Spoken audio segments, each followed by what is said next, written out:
The Israeli-Hamas conflict, a long-standing issue in the Middle East, is gaining renewed attention due to recent escalations that have been ongoing for weeks and claim several lives. Some experts believe these events could hold significant implications for worldwide peace and security, potentially shaping a new world order. Could they be right? In this video, we will explore the different perspectives on this issue and examine the factors that could contribute to a new world order. But before we get started, do take a moment to smash that like button and subscribe to our channel. Be sure to also hit that notification bell so that you won't miss out on any of our upcoming videos.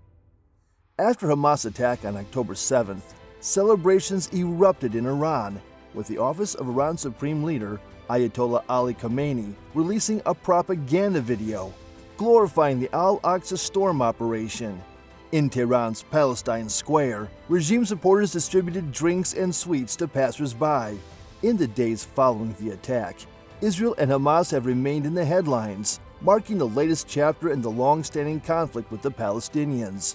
But beyond the conflict is a notable development, which is the consolidation of a relationship between two autocratic states, Iran and Russia. This relationship is built on certain key beliefs that include a shared hostility towards the West, a strong desire to challenge the U.S.-led rules-based order, and, in the perspective of Iran's Supreme Leader Ayatollah Ali Khamenei, a clash of civilizations. Iran has a long-standing history of animosity towards Israel, providing support to its enemies.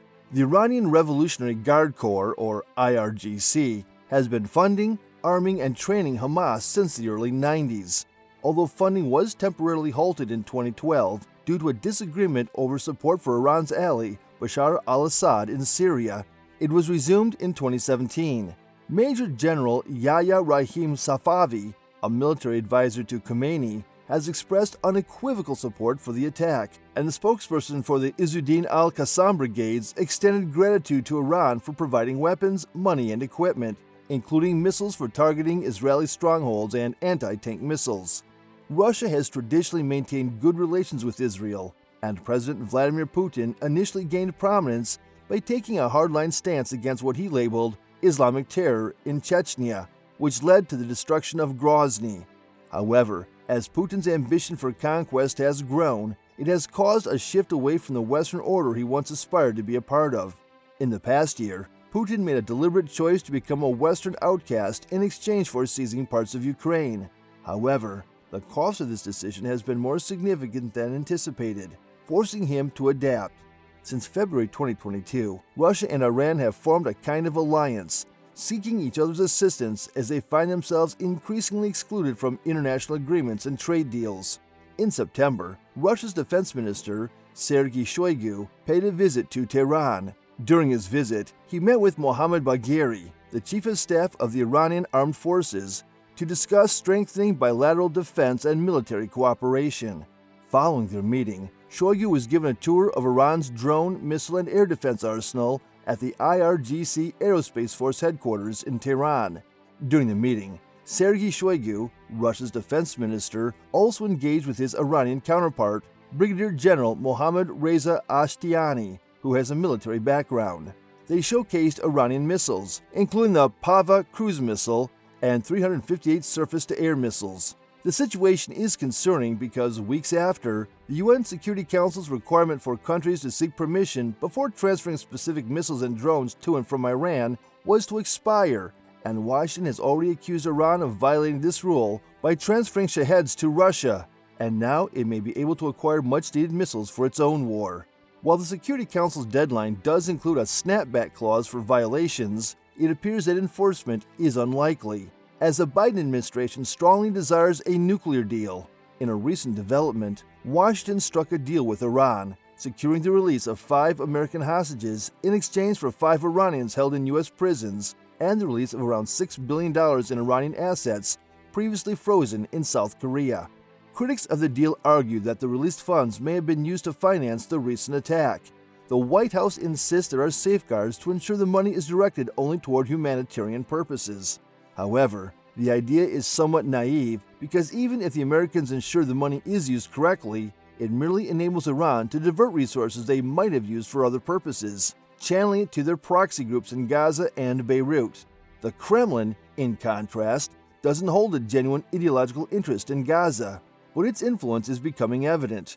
Hamas leaders have made multiple trips to Moscow, engaging with a variety of Russian security officials and politicians. In March, a senior Hamas official held a meeting with Russian Foreign Minister Sergei Lavrov in Moscow. Months after, Lavrov characterized the Western response to Ukraine as unrelated to Russian imperialism. According to Lavrov, there was a poorly concealed attempt to exploit the situation in Ukraine to divert the international community's attention from one of the oldest unresolved conflicts, which is the Palestinian-Israeli one. What's striking in this context is not just the common rhetoric, but the fact that it's being expressed at all. The Israel-Palestine conflict, much like the Ukraine war, signifies a larger geopolitical division between East and West. Your stance on these issues is likely to determine your positions on a broader range of divisions separating the two blocs. The Islamic Republic, on its part, has always centered its policy on the East-West divide. Ayatollah Ruhollah Khomeini, the founder, largely framed his opposition to the Shah of Iran, Mohammad Reza Pahlavi, on what he perceived as Pahlavi's subservience to the West. Khomeini had a somewhat binary worldview. He blended Islamism and anti-imperialism with Islam's traditional division of the world into Haq versus Batel, which is truth and righteousness against falsehood, and Dar al-Islam versus Dar al-Harb, which is the realm of peace and belief against the realm of war and disbelief. Additionally, he infused his desire to protect Iran's Islamic identity against Western influence, resisting what was termed Garb Zadegi, meaning West-struckness. Much of these desires are manifested in Khomeini's foreign policy that advocates a non-aligned stance of neither East nor West, while actively promoting the export of the Islamic Revolution abroad. Khomeini, on the other hand, has taken a more resolute approach in his messaging from Tehran. Iran observes that it views as a widespread civilizational decline in the West, marked by internal issues like civil strife, unemployment, and homelessness. Furthermore, Iran's challenges in Iraq, Afghanistan, and Syria have been substantial.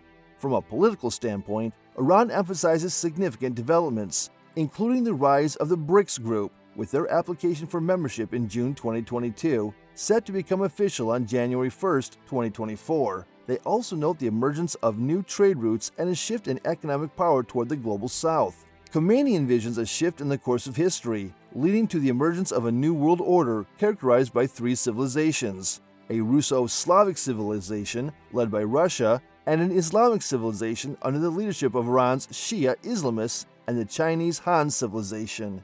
Putin, while choosing his words carefully, articulates a straightforward message. He insists that the shift towards a multipolar world is an inevitable and intensifying trend. Those who fail to grasp and adapt to this reality, according to Putin, are destined to lose. This perspective, he asserts, is as unmistakable as a rising sun and cannot be ignored. Both Russia and Iran share a common ideological lens through which they perceive geopolitics, whether it's framed as a clash of civilizations, a desire to challenge the Western world, or a shift towards a multipolar global order. This perspective influences their assessment of significant events, including the conflicts in Gaza and Ukraine, the potential for Saudi-Israeli normalization, and the violence in Gaza, which they regard as a challenge to the West and a favorable development for their own interests. For Tehran and Moscow, Ukraine and Israel serve as two significant fronts in the broader confrontation between East and West. The United States' extensive financial and political support for Israel over the past half-century means that any setback faced by Jerusalem not only exposes its vulnerabilities, but also that of its main ally. Every Hamas rocket hitting its target is not just another act of terror, but is seen as a further challenge to the Western order. Do you think the Israeli-Hamas conflict will lead to a new world order? Let us know in the comments section below. And don't forget to like this video and subscribe to our channel if you have yet to do so. Be sure to also hit that notification bell so that you won't miss out on our upcoming videos. We'll see you in the next video.